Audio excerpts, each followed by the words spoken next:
আসসালামু আলাইকুম। দেখেন সবাই, গাড়ির পিছনের চাকা যদি নিচে পড়ে যায় তাহলে কেমনে তুলতে হয়, এরকম টেকনিক আমার জীবনে আমি দিইনি। এই প্রথম দেখতেছি, আপনারাও দেখুন, ভবিষ্যতে অবশ্যই কাজে লাগবে।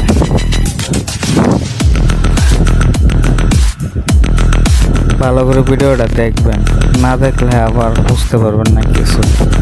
দেখেন কেমনে গাড়িটার উপরে তুলে, পিছনের দুইও চাকায় নিচে পড়ে গেছে, কিন্তু তারপরও দেখেন কিভাবে এই ড্রাইভারটা বুদ্ধি করে গাড়িটার উপরে তুলে।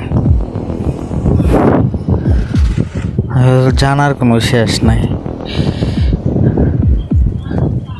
জানা রাখলে অবশ্যই প্রয়োজনে কাজে লাগাইতে পারবেন। দেখছেন কিভাবে পাইপটার পিছনের চাকায় বলেছে, এমনি ফেঁসাইছে, আপনারা ঠিক সেম এভাবে ফেঁসাইবেন। দেখেন এটার কেমন টাইনে নিতেছে। এখন আবার চোখ দিয়ে এটার পাশে, এই চাক্কাটাও পাশে উপরে, যে উপরে তুলতেছে চাক্কাটা, এই তো উঠতে গেছে উপরে। এখন আবার এদিক দিয়ে পাইপটারে ফেঁসাইব। বুদ্ধিটা কিন্তু আসলে একটা অসাধারণ বুদ্ধি।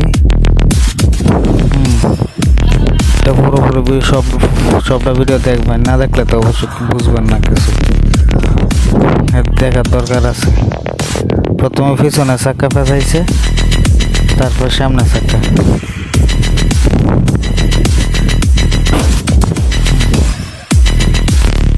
বাঁধতে হইব প্রথমে, না বাঁধলে আবার হবে না।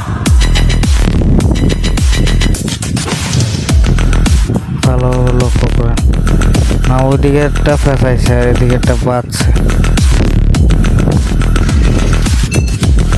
এখন একসাথে রেজিস্টার দিও, দেখেন ভালো করে। দেখছেন কেমন তুলছে গাড়ি।